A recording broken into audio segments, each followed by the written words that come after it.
The brand new First Nations School Board elected its first 5 trustees in November, and our next guest was among one of the chosen ones. Erin Pauls is a passionate educator who has not only been recognized for her work at the Duska Head Start Family Learning Center here in Whitehorse, but also receiving the Prime Minister's Award for Excellence in Early Childhood Education. She's also been leading the way and at community level, serving as the Director of Education for the Champagne and Anishinaabe First Nations, and has been unwavering in her commitment to a brighter future for our children. Please join me in welcoming Erin Pauls to our 50th Anniversary Speaker Series. Welcome, Erin, and for the ones that may not know who you are, tell us a little bit about yourself and your journey. Munchish. Akanzanu Sothan, ING Kotheti Uye, Gachanke Erin Pauls Uye, Chionia Iche, Kwanlin Ninje, Amma Barb McInerney and Lisa Pauls, Ata Martin Pauls, Asuwa Millie and Jack Pauls. So I said good afternoon. My name is Kotheti and my English name is Erin Pauls, and I carry my crest from the Tahltan Nation, Chionia, which is Wolf people, and I'm Tlingit and Tahltan ancestry, and I am a member of the Champagne and Anishinaabe First Nations. I'm really excited to be here with you, very, very humbled because, in my opinion, everybody that spoke before me is a legend in education. I'm very honored to learn from them, especially Melanie Bennett, one of my lovely mentors. I think in education, the people that teach me the most are my children. So I'm the proud mom of a Dan Chilla Pauls. She's a beater and she's 18 and off to university, and my son Salix. And when I think about my education journey, I had a Dan Chilla while I was in university to be a classroom teacher working on my Bachelor of Education. And so she was there with me the whole time and one of my greatest teachers and keeps me grounded. I started my education career right out of high school, or maybe even before high school. I started working at the daycare right down the street from me, Nishalena Daciday. And so I would go there and do breaks and hang out with the kids, and I really, really fell in love with that. And I started YNTEP right out of grade 12. When I was 17, I was at Yukon College taking the YNTEP program. And then I worked for the Department of Education as a classroom teacher, as a sub, and as a kindergarten teacher, grade 7 teacher, grade 6 teacher for about 8 years. And then I moved over to Kwanlin Dunn, where I was the director of the Duska Head Start Family Learning Center. And they were absolutely amazing. I really, really loved working for Kwanlin Dunn and all of the language and culture richness that comes out of their nation and what was at the Duska Head Start. And while I was there, I became pregnant with my son Salix, and so I was on maternity leave, and at that time I was working on my master's in education, and then a job opened with my nation, and that's Champagne and Anishinaabe First Nations, and I had been working on my education and working on my leadership skills and learned so much at Kwanlin Dunn that I thought, while I was on maternity leave, that I would see if I could get the job. And so I am very proud to be the education director for Champagne and Anishinaabe First Nations, which has taught me so much. I have the privilege of working with our citizens. We say cradle to career, and so we have babies at Shockwinley Daycare, where we're starting a language nest, ESWs, educational support workers in the classroom, and all the way up to post-secondary and our adult immersion. And so I really am able to put everything that I've learned in my life from early childhood education all the way to post-secondary and training options with our nation. Well, you have a very impressive career for a very short period of time that you've been on this planet. What does education mean to you, to put it lightly, if you will? Education means a lot to me. I actually didn't have the best education experience when I was a child. Like, I struggled and I didn't have the best writing and reading skills. And I do actually, quite honestly, still struggle sometimes with my spelling. My staff are always like, you got mixed up these letters or you did this. So you can So it's been a struggle for me, but I loved working with children. And one of my biggest passions is drumming and dancing and weaving. But it was drumming and dancing with kids and being able to do that really stole my heart. And so it's, for me, like I think about like Murray Sinclair and the struggles that I had in education, and what he said is it's education that got us here, and it's going to be education that gets us out of here. Mm-hmm.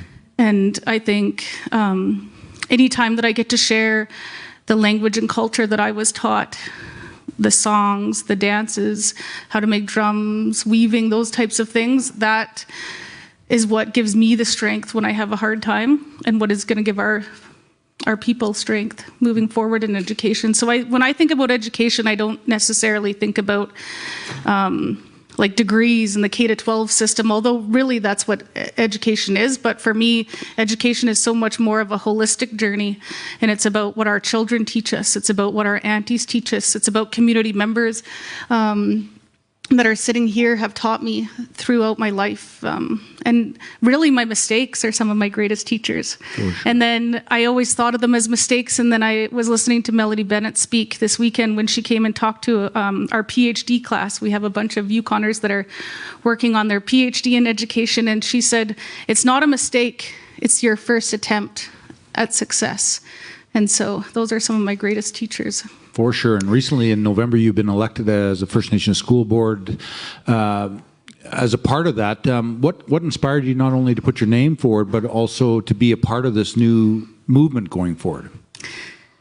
Well, what inspired me at first is in our culture, I guess you can get voluntold to do things. Mm-hmm. And so I was voluntold to be part of the Indigenous Governance Committee, which was and still is an honor. And the IGC was a group that was put forward to get the board started before the election. So just the way the Education Act was, is when we passed it, we weren't allowed to do anything until the trustees. And so we were so excited, as was our minister. And so she supported us in getting started and kind of giving us a platform to start work beforehand. And so there was Mark Wedge, Melanie Bennett, Jocelyn Joe Strack, and it was absolutely, well, when I sat down the first time, I just started bawling, and not just a couple tears, I started ugly crying. As Oprah would say, I was just and they're like, are you okay? And I'm like, does anyone else think so that this is just amazing? And I think I cried a few times in the meetings just because it is truly a chance for us to be in the driver's seat. And we had a minister of education that said, this is important, and we want to give you a platform to start ahead of a time, and this is the work that you're going to do. So right after that, we had amazing elders and leaders in education on that. And so I really became entrenched in it from the beginning, looking at our mission and vision and what we want for our children, and being able to talk to community members. And so from then on, I've never thought about being in politics. I always thought that I would never, I think it's not really politics, I guess it is voted, but I just really wanted to see our vision go forward, because there was such a beautiful momentum and really exciting changes in education. In regards to your perspective and your journey, what do you think that you bring to the trustee level, to the board? For me, I think that I bring a unique perspective just because I have been an early childhood educator and a mom, a born and raised Yukoner, a classroom teacher. I think when we're looking at things from a board, political level, to be able to understand and resonate with what it's like to be a classroom teacher and what it's like to live and grow up in a community like Haines Junction. I know each community is very unique, but I do know what it's like to live in a community and to work. And I think that I've learned from working with Kwanlin Dunn and Champagne and Ajax, what it's like to work with local First Nations and to be able to have meaningful relationships, because I think that's the biggest thing that I've learned, and that is what the First Nation School Board is. It's all about creating relationships. And so one of the biggest things that I'm really excited about, and what I've been excited about and why I put my name forward, is because there's going to be community committees. So it's not just going to be the 5 trustees that run the First Nations School Board. We are going to have community committees, and those are just kind of like the school councils, except for the difference between school councils and community committees is that we, as the board, have ability to give authority to them. And we could give all sorts of authority. We can give authority for budgets, for staffing, for curriculum, although we still have to follow like the BC curriculum, localized curriculum, a lot more authority. And so what's really going to be beautiful when we talk about collaboration and working with the First Nations that are part of the First Nations School Board is, as that moves forward, the First Nations will be able to create a community committee comprised of the people that are best in their community, and it'll be the people in that town that are around that school, the people that live there, the people that are entrenched in the community that can make those important decisions on behalf of the school, rather than it being people in Whitehorse. For sure. And you've been in the position as director for a couple of years now. What are some of the challenges that you find that our youth are facing at the community level? So when it comes to education. So I think the challenges that come to the top of my head is, and what I hear our youth saying when I talk to them, is that they want to see themselves reflected in their education. They want to see themselves in the teachers. They want to see their culture being valued. Lots of the assessments and lots of the lessons that are in the Department of Education right now are from BC, and they are good, but when the children light up when they get to go to a fish camp, when we have taken even our kindergarten kids to Cluckshoe, or when they see their grandmother or auntie come in and do a speech at any of their parent meetings or their assemblies. We want to see a community center, and the way, almost like a hub, where the school is a really safe place to be, and that the school reflects how the community looks. And that I do think something that I've really struggled with in education, and that does affect me sometimes and also gives me the flames to keep on going, is that although there may not be like mainstream racism in the school, I do believe that there is racism when it comes to who gets to hold the knowledge of power. Who gets to decide what is important to teach our children? And I think that there's still a discrepancy there. And so our languages, our stories, our songs should be on par with that of Western curriculum. For sure, and we're challenged with that all the time, even when it comes to the expertise of our elders. They're not given that same recognition as other people with PhDs or come with that wealth of knowledge, if you will. You mentioned culture and sorry, Minister. Culture and traditions in your life. How important is that for our next generations to not only have that sense of belonging and sense of knowledge, but how important is that for them in their success of their education? I think it's critical, and I just had the privilege of going to Ottawa with Chief Joe, and we, as self-governing First Nations, formed a coalition and have been working on it for several years and came up with a plan that is based in research and programs that work to reclaim our languages. Many of our languages are close to sleeping, and within my nation of Champagne and Ajax, there's less than 10 fluent speakers, and many of them are up in age. And so I do think, there are words in our language that don't have a meaning, or they're hard to describe. The whole thought process, the way of looking at the world is completely different. And so if we lose that, we will lose our worldview. For me personally and for my family, language and culture and singing and drumming and dancing is integral to who I am. It makes me feel proud of who I am. It brings together my community and makes me feel like I'm part of something. And I see those light bulbs going off in children when and youth and even adults when I'm dancing with them. When we have I have the pleasure of being part of 2 dance groups. My spouse's dance group, Duckakwan, which is an inland Tlingit group, and then I've been part of the Duckwakutta dancers since I was in grade 4, and back then it was called the Annie Ned Dancers. And so I've been able to witness and see how much health it brings our people to be able to sing our songs and to dance. I remember one time when I was working at Kwalin Dunn at the Duska Head Start Family Learning Center, we made regalia for the kids. And we had an elders lunch, and our children came out and we sang and we drummed, and there were several elders that were crying because they were so proud and so honored to see their little kids. And at Duska, it's 18 months until 5 years old. So they're just so cute, and they're dancing and doing their best. And so it heals our community too, not only just the individual, but those ripple effects are felt throughout our whole community.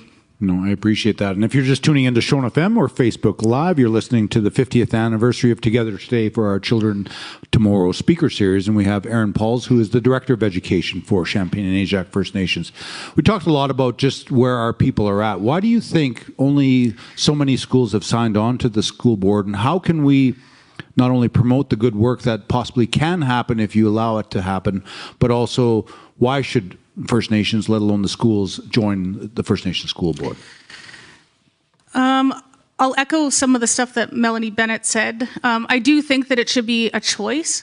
So I would never want to, I guess, persuade somebody. But for me, what I see and what I'm witnessing is that, yeah, First Nations people are in the driver's seat, and we get to make those decisions. And not only the board, but as the community committees come in, it's going to be the community that's in the driver's seat.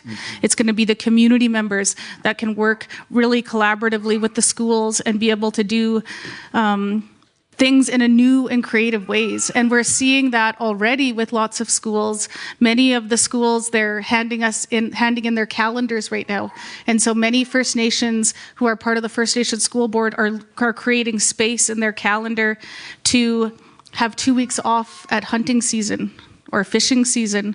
There are some schools that are going to school almost for the whole year and taking a week every month to recharge. And so we're seeing people do things in really new and different ways.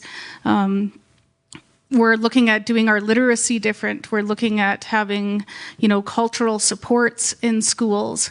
And we're really looking at reimagining how we deliver language within the schools so that we can enhance our language acquisition. Mm-hmm. Cool. No, I appreciate that. And the fact that you're an educator, how important, and as Melanie also mentioned, 75% of the document Together Today for Our Children Tomorrow speaks to education in general. How important is it for our next generation to understand the significance of this document, let alone the journey that our people have been on for the last 50 years? I think it's really important for them to understand, and it's very exciting how far we've come, but the things in that document are the same things that we're working towards right now. Mm-hmm. But I feel like with the creation of the Chiefs Committee on Education being reignited, and with YNFED and the First Nations School Board, that we're seeing things move a lot faster. And so I think that the momentum is really coming. And I think what we're hearing in Canada about truth and reconciliation, I think that things that we're hearing from the government and at all levels and from the community and our fellow Yukoners, that people are hungry for change, they're hungry for their language and culture, and they're looking, and they know that it's a benefit. Many parents that I talk to that are non-First Nations see the benefit in their children learning more than one language and learning one or more than one worldview. Mm-hmm. Because for us as the First Nations School Board, it's all about collaboration. And it's not about just seeing things from one way and that it's all First Nations. It's about walking in two worlds. It's about understanding things from two worlds. It's about honoring everybody that's part of our school in a holistic way, in a really student-centered way. And how has the openness from the education system, and particularly St. Elias School, if you will, the openness to the concept of a First Nation school board, how has that been for you from your own perspective? It's been mixed. Like we have some really, really strong supporters, and we have some people who are coming along with us and want to see what the change is going to look like. And then we have some people that are apprehensive to change. And I think that goes with any kind of big changes. And so I think how we work with people who have differing views is we just go like in our Southern Shoshone way, we say, done, so done. Like we're good people. We're doing things in a good way. And so that's how we want to move forward through this and to do it in a good way. And so for those people, we have to just emulate and really show the care and love for everybody, regardless of their background. And to really, when we make student-centered decisions, then we're looking at the family. We're looking at what the child needs and looking at education more than just, can you read and do you know 2 + 2? It's about being a community member. We heard that today from our speakers, and it's about like being a good person. It's about how you feel emotionally, spiritually, physically and intellectually. And one of the biggest barriers in the education system, as you mentioned, we don't go to school to learn about our people. We don't go there to understand the struggles and the challenges and the successes our people have faced. What is the vision for the trustees, let alone the Education School Board, to move into the curriculum world and to advance now our positions where we can now incorporate our own ways of doing and our own knowledge and history into the school system?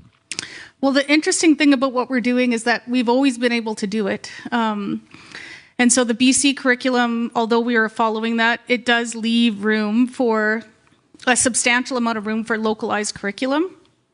And so really the curriculum is a guide. And I know that from being a teacher too. And there's lots of ways to meet those curriculum guidelines. And so as curriculum has grown throughout the years, it's become more broad. And so we're able to support teachers in creating relationships with their local communities, for communities to come together, for First Nations and non-First Nations people to come together to learn about the first peoples of this land and to learn about our views. I just want to once again reflect on how important our traditional knowledge. You talked about your daughter going now into university. How are you going to gauge her success going forward? Is it going to be that piece of paper that she receives, or how do you, as a mother, if you will, look upon her success as a complete person, if you will? Or what does it take to hopefully I'm making that question properly. When I think about the success of my daughter, like I look at her strengths, and she has shared this openly and is a very good public speaker. So she has spoken, so I have permission to share. She struggled very much. Like even in grade 7, she was about it, like they said she was at a grade 2 level, but to me, she was always brilliant, and she has her strengths. She finally had a teacher that believed in her and let her do work at her level, and she excelled. And she excelled through high school and was in regular classes and did well. So I think it takes doing things differently for children to have success. And for me, the success of my daughter is, do I have a good relationship with her? Does she have a good relationship with our community? Does she know who she is? One of the most things I'm proud of her for is she runs a business called Adanchilla Designs. And it's not even that she owns a business, it's that she spends time beading, and that's spiritual for her. Like if something hard is happening in her life, that's her world, to be able to go into herself and to be able to think and to process and to do things in a meaningful way. Through that, she's able to learn about the patterns in our family, different beadwork that the Teltam people have done, different beadwork that our grandparents have done. She learned about protocols. There's so much that goes into regalia making that teaches us about who we are and our crests and what we can wear and why we can do that. She is going to school to be a paramedic. Wow. And I just want her to do what she wants to do, to be, if that's the path that she wants, then that's success for her. Really, I want her to have healthy relationships. I want her to have healthy relationships with our community, and whatever path that is, Yeah, I just want her to be happy and holistically happy. For sure. Yeah. And it takes special people to do special roles such as paramedics, and something it's not for everybody. So I thank her for her dedication to that field as well. Just to wrap things up, just in regards to community support, and I've always looked upon the Champagne-Ajac First Nations as setting the bar very high, not only for the personal support, but also supporting the individual through recreation, through supporting the individual through community supports or on the land supports, and giving the necessary funding to help our people. How important is it for our nations and respective governments now to support the individual and support the family? I think it's very important, and I'm very honored to work for Champagne-Ajac and to be a citizen. So not only do I see it from an employee standpoint, but I have reaped the benefits as well as my family. Champagne-Ajac really believes in upholding their citizens and doing everything that they can for them. And so, like, from an education standpoint, it starts at Shockwinley Daycare. We do have an adult immersion program, which is in the education department, and Kashaw is the lead teacher for that. And there's two elders who are the backbone of our program, Audrey Brown and Lorraine Allen. And they support him and guide him. And that program is accredited through Simon Fraser University. And so we're actually in our second cohort, and we've seen the ripple effects because some of the graduates from the last program are working at Shockwinley Daycare. And so we're starting a language nest there and starting language immersion. And not only do our kids and families get to hear that, but the early childhood educators that work there get to have on-the-job training with speakers. And so when we talk about the health and benefits of education, it's all about starting young. And so that's an example of a childhood program that we're doing. We have educational support workers that are like friends, from what I hear from our kids. It's like someone that's always looking out for you, that sometimes loiters outside of your locker to say hi to you and see how you're doing or take you out for lunch. My educational support workers are taking a group of about 20 of our youth to Alberta to look at about 8 universities. And we also are going to an NHL game and have one of those private boxes. And so we throw some fun in there. Well, hockey is important. Hockey's important to us. Native Tournament 2023. Yeah. And so it's about supporting every step of the journey. I'm really, really proud to be able to facilitate the post-secondary program, because our post-secondary program is very supportive of our citizens. We, at any given time, have 35 to 40 people pursuing post-secondary education. And then we also have staff that can help with like fall arrest or first aid or those employment and training things that you need to get back into the workplace. And so, but Champagne-Ajac does so much more for their citizens from like a citizen services perspective. And we like to have a lot of fun, Christmas connects, and we're planning some cultural activities and fun days every single day over spring break. And so it's all about, for Champagne-Ajac, us getting together, celebrating our culture, and really supporting and putting wraparound services and love around our citizens. And I have to give a shout out to the Community Wellness Department, because they are the ones that are like family support workers and really come and support our families when they really need support. And they really provide our education department with that love and care that we need if they're working in other systems as families. And so they provide tremendous amount of citizen services to our citizens. And I echo the fact that you guys like to have fun. That's why we're going to be celebrating our General Assembly for the 50th anniversary live at Cluckshoe, June 27th to 29th. So please join us for a celebration. And once again, Erin, I'm so proud of you, and I thank you very much for your time today. Keep up the great work, and appreciate you taking the time to talk to us today. So Erin Pauls, big round of applause. Thank you.